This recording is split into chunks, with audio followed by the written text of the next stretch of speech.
Bonjour à tous et bienvenue. Je suis ravie de vous accueillir pour ce nouvel épisode des leaders au grand cœur. Et aujourd'hui, j'ai le plaisir d'accueillir Sophie Robert. Alors Sophie, je vais te laisser te présenter. En tout cas, moi, quand je pense à toi, je pense à business, mon amour. Et ça veut dire tellement de choses.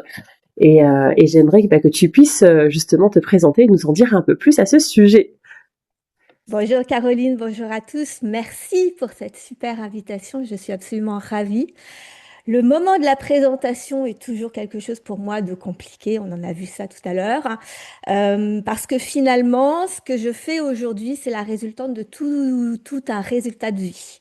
Je me suis laissée porter par la vie. Mon but de base, c'est ma conviction profonde, c'est qu'on est né pour être heureux sur cette terre.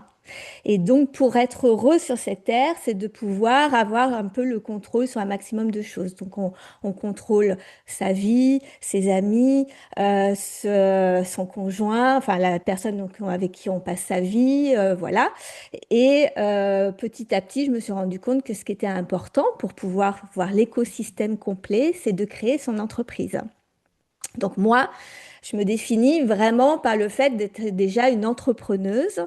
Ça, c'est la base de tout. C'est ce que j'aime le plus, l'entrepreneuse, dans le sens où tu construis ta vie dans sa globalité et aussi l'aspect professionnel, hein. Comme ça, tu le fais selon ta sauce, à ta sauce, selon tes talents, selon tes dons, dont on parlera Mhm. certainement tout à l'heure. Donc, Mhm, absolument. mon parcours de vie m'a amené à aujourd'hui, parce que ça évolue tout le temps. C'est ça qui est génial avec la vie, c'est qu'on évolue au fur et à mesure. Aujourd'hui, j'accompagne les femmes entrepreneuses, ambitieuses, à se sentir véritablement libres et indépendantes. Mais pour tout ça, il y a eu un long parcours parce que finalement, ce que je partage, c'est tout ce que j'ai vu comme blocage au cours de ma propre vie à moi. Moi, D'accord. ma spécialité, c'est de vivre le meilleur, au mieux que je peux. Et puis quand il y a des blocages ou des choses que je ne comprends pas, qui sont pas logiques dans mon cerveau, c'est d'aller chercher des réponses. Et aujourd'hui, je partage mes réponses à toutes celles qui le désirent. Voilà. Ok, ok, super. Et Mm. justement, tu parlais de ton parcours. Qu'est-ce que tu aurais envie de nous partager en lien avec ton parcours, puisque l'objectif de ce temps d'échange, hein, c'est vraiment un espace sacré qu'on ouvre où finalement tu peux partager des choses qui ont vraiment du sens pour toi et qui peuvent avoir du sens pour ceux qui nous regardent et qui nous écoutent. Et justement, sur ce parcours, qu'est-ce que tu aurais envie de nous partager par rapport au fait qu'aujourd'hui, tu es cette leader au grand cœur et comment justement t'en es arrivé là? Bien, écoute, comme je l'ai dit tout à l'heure, en fait, quand j'étais très jeune, j'avais 9 ans, j'ai perdu ma meilleure amie qui a eu un accident de voiture. D'accord. Et j'ai été très vite confrontée à la mort et à me poser pas mal de questions. Et en parallèle, j'avais dans ma famille, je voyais ma maman qui n'était pas forcément heureuse au travail, qui se plaignait beaucoup des gens, qui avait beaucoup peur du regard des autres, etc. Et moi, dans ma tête, je me suis posé cette question, mais finalement, qu'est-ce qu'on fait sur cette terre? Est-ce que c'est vraiment juste pour travailler, subir un peu ce qui se passe autour, etc. Et j'ai Mmh. décidé, très jeune, que je réaliserais tous mes rêves. Euh, Ça n'a pas toujours été simple parce que au Et départ, c'était j'étais quoi les rêves hyper. de la petite fille alors? Eh bien justement, au départ, j'étais hyper timide, j'étais harcelée, j'étais pas super jolie, etc. Donc il y avait une contradiction entre ce que je ressentais à l'intérieur et ce que le monde me renvoyait. Et j'avais une petite voix qui me disait, t'inquiète pas, Sophie, de toute manière, toi, tu réaliseras des choses extraordinaires. Bon, alors, qu'est-ce que ça voulait dire? J'en savais rien. Mmh. Et quand le premier rêve que j'ai voulu réaliser et qui aujourd'hui finalement m'amène ici, et qui n'a rien à voir pourtant, c'est que j'avais à peu près 10 12 ans, je voulais être vétérinaire. Mais OK. quand j'avais à peu près 2 ans, j'ai été attaquée par un chien. Et donc, j'avais extrêmement peur des chiens. Et je me suis dit, dans ma petite tête, où les choses doivent être logiques, et voilà, je me suis dit, Sophie, si tu veux être vétérinaire et que tu as peur des chiens, ça va pas le faire parce que c'est ta clientèle principale. Ouais. Et là, je me suis dit deux choses, et je fonctionne comme ça, c'est soit j'abandonne mon rêve, soit je me donne tous les moyens pour réussir à, quoi qu'il arrive, faire mon rêve. Et donc, je m'ai entrepris à 10 ans sans rien connaître ni du développement personnel, ni des neurosciences, ni de rien de tout ça, juste avec mon intuition et ma logique, à me dire, bah, je vais apprendre à aimer les chiens. Je vais apprendre à ne plus avoir peur. Je vais changer ma façon de voir cet animal parce que je ne vais pas Waouh. m'interdire de Mhm. réaliser un rêve juste parce que j'ai peur, en fait. Tu vois? Donc en fait, tu étais déjà à traverser ta peur et à te dire j'en fais quelque chose, quoi. Voilà. Et donc, j'ai passé à peu près un an. J'avais repéré à l'époque existait 30 millions d'amis. Et donc, j'avais quelques infos sur les chiens, c'est-à-dire qu'il fallait surtout ne pas être brusque, ne pas leur montrer notre peur, leur faire sentir notre main avant de les caresser. Enfin, voilà, pas mal de choses comme ça. Et je m'étais dit, bah, je vais m'entraîner. Donc, je pense que ça a dû durer un an et demi. Je n'ai pas trop de notions. Mais je me suis entraînée, c'était très omniprésent. Chaque fois que je voyais un chien, je contrôlais mes émotions. Je me disais, Sophie, il faut pas que tu leur montres que tu as peur. Euh, Quand je le sentais, je le faisais sentir ma main. Quand je le sentais, petit à petit, je le caressais. Petit à petit, j'ai joué avec. Ça m'est arrivé d'être mordue, malgré tout, une fois. Et je me suis dit, c'est pas grave, on continue. Et je suis pas devenue vétérinaire, mais j'ai eu de nombreux chiens dans ma vie et des gros chiens. Tu t'es réconcilié avec les chiens. Mais ce que j'ai surtout compris, c'est que finalement, le cerveau est très malléable et que tu en fais ce que tu veux. C'est toi qui décides, finalement. Donc d'où cette idée de contrôle qui est assez présente dans les mots que tu utilises. Voilà.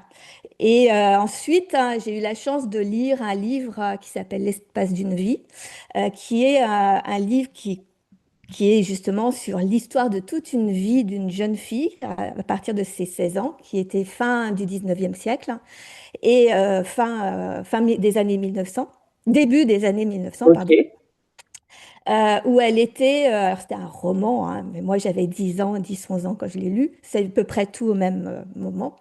C'était une jeune fille domestique dans un château qui tombe enceinte du fils du châtelain, qui est rejeté, qui doit fuir la maison et qui décide que, elle aurait une vie extraordinaire. Et donc petit à petit, tu vois tout le parcours de cette jeune fille qui au départ travaille dur pour gagner un petit peu d'argent pour sa fille, qui petit à petit crée une première entreprise, puis une deuxième, puis une troisième, puis une quatrième, et puis qui crée un empire.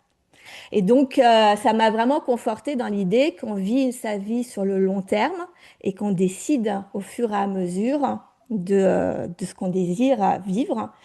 Et ça m'a suivi, voilà, tout mon parcours. Ok, super. Donc c'est vrai que si on revient à des années en arrière où il n'y avait pas toute cette vague de développement personnel, il n'y avait pas tous ces accès qu'on a aujourd'hui, c'est quand même assez extraordinaire de voir cette petite fille de 10 ans qui réalise déjà tout ça en fait.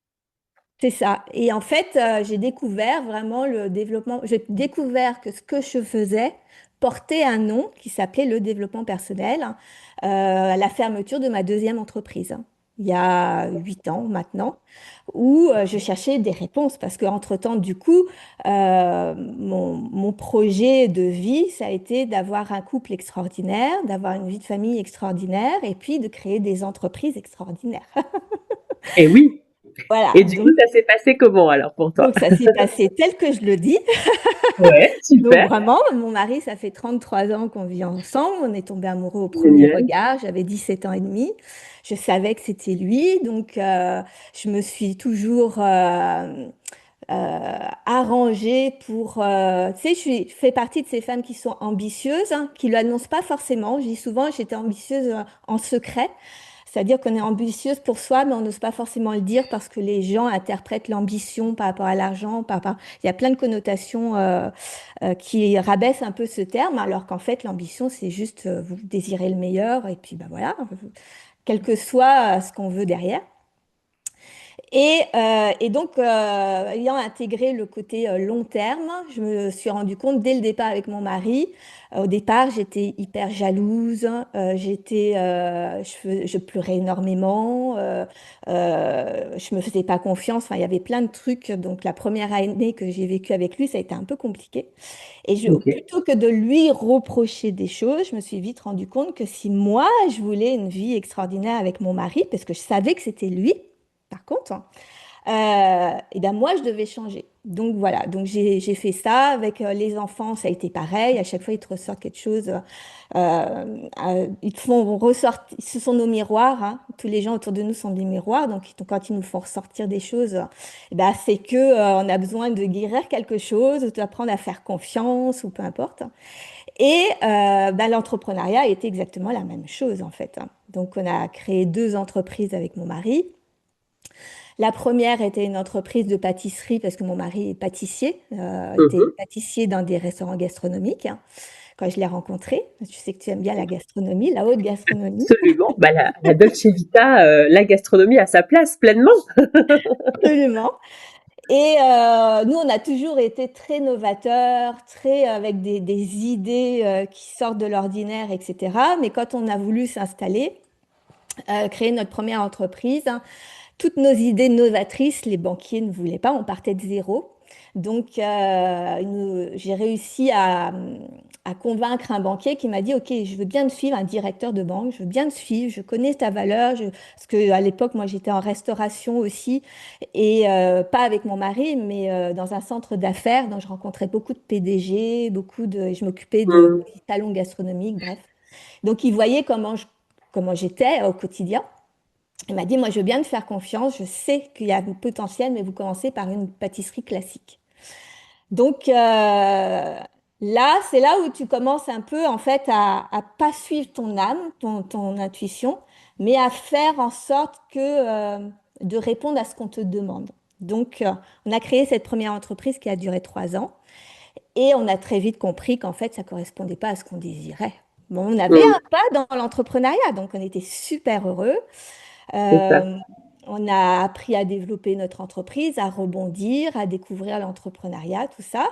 Et puis, on a décidé, comme le but, hein, c'est d'être heureux dans la vie. Donc, on a décidé que, ben, en fait, cette entreprise-là ne correspondait pas à ce qui nous permet de déployer tous nos talents. Donc, et qui ne correspondait pas nous non plus à l'état d'esprit de ce qu'on désirait vivre dans notre vie. D'accord. Donc, on a fermé cette entreprise au bout de 3 ans. Avec notre enfant de 2 ans et demi, on s'est retrouvé avec rien parce qu'à l'époque, on avait acheté un fonds de commerce et on s'est vite rendu compte qu'un fonds de commerce, pour donner l'équivalent à aujourd'hui, c'est comme si tu avais une influenceuse qui a, je sais pas, des millions de followers et que tu revends ton Instagram, par exemple.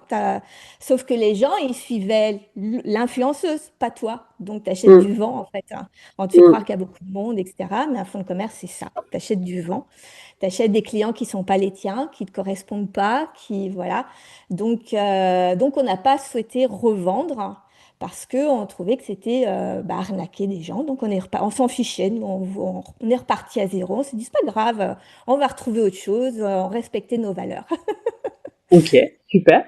Donc, on a créé 3 ans, 4 ans plus tard une deuxième entreprise où on est vraiment parti de tout ce qu'on n'avait pas aimé dans la précédente, dans la pâtisserie classique, hein, autant factuel, hein, ce qui n'était pas rentable, tout ça, et, les conditions de vie en fait. À l'époque, on vivait en ville, dans une boutique enfermée, en appartement, etc. Donc, ça ne correspondait pas à ce qu'on désirait. Et on a créé un concept de créateur de gâteaux de voyage. Ok. Là, l'idée, c'est on a vraiment créé sur mesure. Mon mari, il a décidé de choisir donc les gâteaux de voyage, c'est tout ce qui est gâteau moelleux, les 4 quarts, les cakes, les madeleines, les financiers, tous ces gâteaux qui sont moelleux mais qui se conservent, donc il y a beaucoup moins de pertes, etc. Et ni les pâtissiers ni les boulangers veulent en faire parce que ou pas le temps ou pas assez chic, hein. Et mon mari, il Mm. a repris cette catégorie-là et on a créé toute une gamme extraordinaire, hein, qu'on a développée et qu'on avait transformée en gâteau à offrir haut de gamme. Et bah, à titre personnel, on est reparti à la campagne. Moi, je voulais plus être enfermée dans une boutique, donc on allait sur les salons gastronomiques, les foires, les marchés, les brocantes, etc. Enfin voilà, on a vraiment étudié tout l'écosystème de ce qu'on désirait vivre Mhm. et on a adapté notre entreprise par rapport à ça. Ok. Donc ça a duré 9 ans. Et là, donc il y a 8 ans, on a fermé. Et ma devise, c'était quand tu veux, tu peux. Mhm. Puisque c'était tout ce que j'avais toujours fait. Même si tu as peur, même si tu as des résistances, tu y vas, tu fais. J'étais vraiment dans j'ai peur, mais j'y vais, mais je force le truc, quoi. Sauf qu'à un Ouais. moment donné, la vie te rattrape et elle te dit, bah, en fait, à force de forcer, forcer, ça marche pas. Mhm. Donc, on a eu une entreprise absolument extraordinaire. Et pour autant, ça devenait, plus on développait notre entreprise, j'ai réalisé il y a quelques jours, ça fait vraiment peut-être 15 jours, que sur nos deux entreprises, on a fait 2 millions d'euros avec mon mari, avec des gâteaux à 3 euros. Mhm. Et pour autant, je n'avais jamais remarqué que j'avais... C'est souvent ça, la majorité du temps, on ne se rend pas compte de ce qu'on fait dans notre quotidien. On a l'impression que c'est... Et oui, Enfin, moi, en tout cas, j'avais bah, t'as toujours un peu la tête dans le guidon assez... finalement, donc ouais. Voilà. Et puis à dévaloriser parce que comme c'était lourd, c'était compliqué, c'était, tu vois, tu développes du chiffre d'affaires, tu rebondis quelles que soient les crises. On a eu Tu des regardes périodes, toujours vers devant, mais tu oublies de savourer ce qui est déjà là et ce qui a été fait en fait. c'est ça. Et tu es Mhm. toujours dans une course à plus, plus, plus, plus. Ouais. Et du coup, il y a un désalignement qui se fait parce que tu ne vois toujours que ce que tu n'as pas encore atteint, sans Oui, voir ce que tu as pas, absolument. ce que tu as déjà fait. Oui. Et dans le quotidien, Et ça, je bah, crois que ça va parler finalement, à plein d'entrepreneurs. mais c'était un truc de dingue, quoi. Ouais. Donc, mais moi, avec mes questions, tu sais, toujours dans ma tête, c'est pas logique. C'était pas logique de développer, tu vois, dans notre entreprise. Il y a eu des moments où on a eu des crises sociétales hein, qui ont fait que notre entreprise a perdu du jour au lendemain 70% de son chiffre d'affaires. Bah, tu rebondis, tu trouves des idées. On a quand même surmonté l'épreuve. Et puis, il y en a eu d'autres parce que des crises, hein, je voudrais le rappeler, on en a tout le temps. C'est pas en ce Mhm. moment, il y a une crise. C'est pas aujourd'hui, c'est encore pire que jamais. Non, il y en a tout le temps, en fait, des crises. Donc, tu rebondis. Ça, c'est le rôle de dirigeant d'entreprise. Et quand tu as ton entreprise hein, qui a atteint, donc ça faisait 9 ans, qui a atteint une réputation de la qualité, on était vraiment reconnus, on a des articles dans les journaux, dans les radios, etc. Et que toi, en coulisses, c'est de plus en plus dur, de plus en plus lourd, alors que tu n'as jamais fait autant de chiffre d'affaires de ta vie, que tu as fait tes premiers salariés. Enfin voilà, c'était pas logique. Hein. Et encore moins logique, on a fermé, on a fait une liquidation judiciaire hein, à une période où on était au notre plus haut niveau de chiffre d'affaires. Et comment tu le vois ça après le recul? Est-ce que c'est justement parce que tu n'étais pas dans la notion de savourer ce qu'il y avait dans le moment présent? Tu étais trop tourné vers la suite? Ou Alors, comment tu l'analyses avec le recul? il y a eu beaucoup de choses, hein, et justement, ça fait partie de ma quête entrepreneuriale qui a duré 7 ans par la suite. Parce que je Mhm. voulais ces réponses, mais pourquoi en fait? Hein. Comment Mhm. ça se fait? Et en fait, j'ai compris plein de choses. Au départ, on se reproche tout ce qu'on n'a pas bien fait. On est très dans Ouais. l'énergie masculine et j'ai toujours été, jusque-là, j'étais très dans l'énergie masculine et je ne m'en rendais pas compte. Hein. Et pas suffisamment dans l'énergie féminine. Alors je l'utilisais beaucoup, mais je ne savais même pas ce que c'était en fait. Donc j'utilisais donc dans mes dons, j'utilisais l'intuition, j'utilisais la vision, j'utilisais beaucoup mes ressentis, etc. Mais parfois je m'écoutais juste pas parce que j'avais pas conscience d'avoir ces dons-là. Mhm. Et donc, tu reportes en fait, hein, plutôt que de suivre ton chemin comme je l'avais toujours fait et comme je pense que chacun d'entre nous devons faire, hein, parce qu'on sait ce qui est bon pour nous, Mhm. on sait où on va, on sait ce qu'on désire vivre, ce qu'on désire ressentir, etc. Eh bien, on a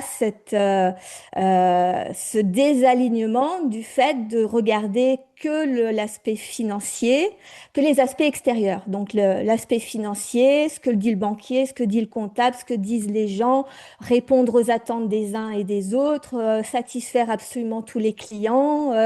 Enfin, tu vois, répondre à tous ces codes de la société autour de l'entrepreneuriat qui te font croire que c'est comme ça que tu réussis en fait, hein. Et donc, Ouais. plus tu réponds au code de la société et plus tu te désalignes de qui tu es. Donc, tu réponds au code, mais c'est pas ça qui fait que tu me fonctionnes bien en fait. Mais surtout quand tu es plutôt visionnaire et novateur ou novatrice, clairement là, tu sais d'avance que tu sors de certains codes et que tu crées des nouvelles normes en fait. Donc c'est aussi, ça demande d'assumer cet aspect-là et c'est là où c'est pas toujours évident parce que ben il y a une tentation de se faire embarquer par ce qui est dit autour en fait. Bah, c'est ça en fait. C'est même pas une tentation, c'est qu'on est éduqué comme ça. Faire Mhm. plaisir, faire attention à ce que les autres vont penser, faire ce qu'attendent nos clients de nous. Faut satisfaire à tout prix nos clients. Donc, faut développer son chiffre d'affaires. Donc, faut pas refuser des demandes ou, tu vois, même si au départ on avait un concept qui était hyper clair, hein.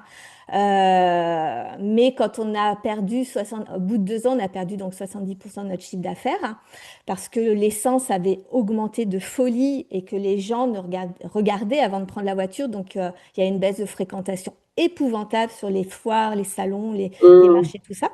Donc, et là, tu tombes dans la peur, hein. Et donc là, tu n'es plus connecté à ton âme, à ce que tu désires ou autre. Tu es connecté à ton cerveau plus primitif, hein, qui est la survie de l'espèce humaine, donc Mhm. ta Bah oui, propre survie. Et là, tu te connectes au monde extérieur plutôt qu'à ton monde intérieur. Et en fait, ce qui fait que je m'en suis pas aperçue, c'est qu'en fait, on n'en parlait pas avant les réseaux sociaux. Mhm. On ne parlait pas, mais je crois que même les gens ne le savaient même pas, en fait. C'est ça. Mhm. Et c'est ça qui est extraordinaire avec ce qu'on vit aujourd'hui avec les réseaux sociaux. Alors, c'est un double tranchant parce que les réseaux sociaux nous désalignent d'autant plus parce qu'on a tellement d'informations, on pense tellement, on a tellement cette façade du parfait des autres et que toi, tu vois que ton imperfection. Donc, tu peux encore te désaligner beaucoup, ce que j'ai vécu. Euh, Là, ça fait 5 ans que j'ai Business Mon Amour, hein, et les 3 premières années, j'ai fait que de me désaligner. Parce que justement, en état d'apprentissage, parce que je voulais vraiment comprendre ce que c'était que le métier de dirigeant d'entreprise. Être un Mhm. bon professionnel, faire du chiffre, donner le meilleur à ses clients, c'est pas suffisant. Donc à un moment, tu te dis, il y a un truc qu'on nous dit pas, en fait. Tu vois, cette notion de... Et donc, du coup, les 3 premières années, j'étais dans cette quête, enfin un petit peu avant même, j'ai été dans cette quête de chercher pour partager après aux entrepreneurs, hein, parce qu'au départ, j'accompagnais vraiment les entrepreneurs des TPE pour leur transmettre ce que moi j'apprenais, du coup. Mhm. Et finalement, tu te désalignes à force de vouloir, comment je vais dire, hein, appliquer les stratégies des autres. Mhm. Et à un moment, tu te désalignes tellement que tu tombes vraiment dans le cercle de l'échec, hein. Là, tu vois même plus que tu as déjà fait des millions d'euros dans ta vie avec tes entreprises. Tu vois que tu es juste un gros caca. Ça arrive souvent. Et Faut le toi, dire, dans justement, comment l'entrepreneuriat, tu sais, il y a des tu... vagues comme ça. Ben, c'est ça, ouais, clairement. Et toi, comment tu reviens justement à cet alignement alors? C'est quoi que tu as appris par rapport à ça? Et après, j'ai compris que grâce aux réseaux sociaux, certaines personnes qui partagent, donc on a en commun, on a Olivia Sotoro, par exemple, Mhm. de Leader d'élite. Moi, la première que j'ai vraiment compris, c'est qui m'a redirigée dans mon centre, c'est Sophie Chag, hein, qui Ouais, moi exprimait aussi. Mhm. avec des mots ce que je faisais depuis toujours dans mon intérieur, hein, donc C'est cette ça. transformation mentale, mais que je croyais que tout le monde faisait en fait, hein. Comme Mhm. quoi, tu connais pas tes dons, parce qu'en fait, c'est un vrai don. Ben, parce que tu as ta propre carte du monde et que chacun a la sienne et qu'en fait, ben, surtout quand tu es enfant, tu te poses pas forcément la question, tu penses que tout le monde fonctionne comme toi en fait. Bah, c'est ça. Et puis surtout, ce qui est assez déstabilisant, c'est que tu as l'impression que d'avoir des dons, des talents ou autres. Moi, j'ai toujours dit, enfin, j'avais toujours dit que je n'avais pas de talent. Donc, je mettais en Mhm. valeur les talents de mon mari. Euh, et, euh, et en fait, hein, le propre des talents, c'est que c'est tellement facile pour toi que c'est banal pour toi, mais extraordinaire C'est pour les ça. autres. Et Donc, c'est donc pas difficile de valoriser du tout. reconnaître quelque chose qui est banal pour toi C'est et de ça. le mettre en valeur. Donc, ça a été vraiment tout ce cheminement qui, petit à petit, passait de l'énergie masculine à l'énergie féminine, à comprendre le leadership, hein, que j'avais énormément de leadership, alors que moi, je me voyais timide, réservée, Mm. qui était toujours dans la peur, etc. Et en fait, bah ouais, quand tu es un leader, tu es toujours dans la peur parce que tu vas toujours là où tu ne connais pas. Tu vois, tu crées ce qui n'existe pas encore, puisque tu crées une vie extraordinaire, bah, tu l'as pas forcément, tu y vas, tu crées des Mm. choses nouvelles, hein. Donc le leadership, se rendre compte que, ah ouais, ma vision, moi j'avais été coupée du coup de ma vision pendant 5 ans à la suite de la fermeture de mon entreprise, de notre entreprise avec mon mari, parce que d'avoir une vision, tu portes les gens avec toi. Mm. C'était comme ça au départ que je le vivais. Et quand ça fonctionne pas ou que tu es obligé de fermer, moi, je voyais très bien ce que ça allait m'apporter dans ma vie, mais mon mari, ça l'avait complètement déstabilisé, il ne voulait plus rêver. Donc j'ai passé Mm. 5 ans sans pouvoir réussir à rêver de nouveau. Et quand tu ne rêves pas, quand tu n'as pas de vision, quand tu n'as rien pour avancer, ben en fait, tu stagnes et tu es juste en état de survie. Donc, tous ces Mm. petits détails qui sont hyper importants, en fait, c'est ce que je partage aujourd'hui vraiment dans mes accompagnements, dans mes programmes ou autres, parce que euh, tu peux faire énormément et ne jamais avoir de résultat et ne pas comprendre pourquoi. Parce qu'en fait, Mm. c'est ce qui se passe à l'intérieur de toi, c'est tes pensées, tes émotions, le fonctionnement du cerveau, du corps humain, qui est d'un côté, et ton âme, ton cœur, ce que tu ressens, tes désirs, tout ça, qui sont de l'autre côté. Et pour y accéder, il faut que tu maîtrises la partie du cerveau, qui, elle, t'induit à juste survivre sur cette terre. Mm. Donc voilà. Ok, bon, ben, il y a plein de belles choses, de beaux messages qui se cachent là-dedans et qui ont été transmis, hein, pas que qui se cachent, mais qui ont été transmis aussi. Si tu devais en retenir un qui est le plus important pour toi et que tu voudrais mettre en avant pour clore doucement cet échange, ça serait quoi? Mais en fait, ce que je voudrais partager, qui est vraiment le plus important de tout, c'est de comprendre que ton corps, ton cerveau fonctionne pour la survie de l'espèce humaine. Que toi, ton rôle, c'est d'apprendre à dissocier donc toutes ces peurs ou tous ces blocages, toutes ces limites, etc., à les dissocier de ce que tu désires vraiment. Et il y a une petite nuance à faire, c'est que ce que tu as très envie de faire, en réalité, c'est ce qui te fait le plus peur. Et c'est à toi d'apprendre à grandir à travers ça. Et chacun des échecs, chacune des difficultés que tu rencontres, hein, quelles qu'elles soient, elle te permet d'apprendre là où tu dois grandir, hein. Tu vois, c'est pas un obstacle contre toi, c'est au contraire, c'est l'indicateur pour que tu grandisses, développes cette compétence, cette qualité. Moi, je ne connaissais pas le leadership, je ne connaissais pas mes dons et mes talents et je disais que j'en avais pas. Et ben, la vie m'a amené à les découvrir et à être obligée de les reconnaître, tu vois, par Mm. exemple. Ouais, Euh, bien sûr. donc, et ce qui est complètement différent de ton cerveau, vraiment, qui lui va faire en sorte de te limiter et va te faire croire que, bah non, t'es pas assez, les gens vont dire un telle chose, tu peux pas t'autoriser ça parce que ça va déranger un tel ou autre. Ton cerveau, lui, il n'est pas trop ton ami. C'est tout le formatage qu'on a pu avoir par rapport à notre éducation, par rapport à nos expériences de vie aussi, notre Ça, culture, etc. Donc donc, effectivement, ce vraiment, que tu dis, c'est très pertinent. C'est vraiment de prendre conscience qu'il y a notre fonctionnement ouais. et qu'après il y a nos désirs et que ils sont pas branchés sur les mêmes canaux, mais que pour autant ils peuvent collaborer ensemble pour y aller quoi.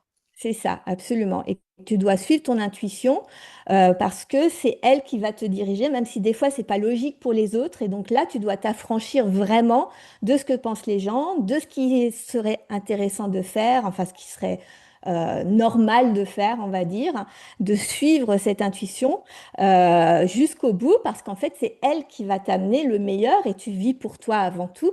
Et c'est là où tu deviens libre et indépendante, c'est quand tu te détaches de cet émotionnel, que tu fais un peu la part des choses en disant, bon, bah, c'est pas grave, ils comprennent pas aujourd'hui, mais un jour ils comprendront. Puis ils ont pas toujours besoin de comprendre. Ah non, C'est OK aussi. absolument, absolument. Bon, bah écoute Sophie, merci beaucoup pour ce temps de partage. C'était super intéressant et je pense que ça va parler à plusieurs personnes, notamment les entrepreneurs. Et merci pour voilà ce que tu nous as permis de comprendre, ce que tu as ouvert comme champ des possibles aussi par rapport à ça. Et puis pour l'authenticité aussi, de dire bah ouais, il y a des moments où c'est difficile, il y a des moments où on se remet en question. Et ça c'est aussi précieux parce que ça fait partie de la vie d'entrepreneur. Et La vie tout effectivement, quand court. on voit certaines personnes, notamment sur les réseaux, qui sont dans la réussite, bah, c'est important de prendre le package complet parce que la vie d'entrepreneur, effectivement, elle est faite de hauts et de bas. C'est ça. Je dis, j'ai découvert cette semaine une phrase et je me dis finalement, l'ambition, les vrais ambitieuses, hein, ce sont celles c'est une stratégie long terme. C'est-à-dire que C'est même ça. si pendant 1 an, 2 ans, 3 ans, tu es dans le bad, hein, dans l'échec ou autre, si derrière tu apprends à transformer ce qu'il y a à l'intérieur de toi, justement à savoir, à découvrir qu'est-ce que tu as à apprendre de ça, et bien après, la vie t'apporte énormément derrière. Donc, être ambitieux, c'est une stratégie long terme. Et merci aux échecs parce que c'est eux qui nous font grandir. Mmh. Absolument. Bon, bah, on termine avec ça, c'est parfait. Absolument. Je te remercie. Vous pourrez trouver Sophie. Je vais vous mettre les différents liens pour pouvoir la retrouver sur les réseaux. Et puis, bah, merci à toi et très belle journée encore. Merci, merci à toi. Avec plaisir et à très vite. À très vite.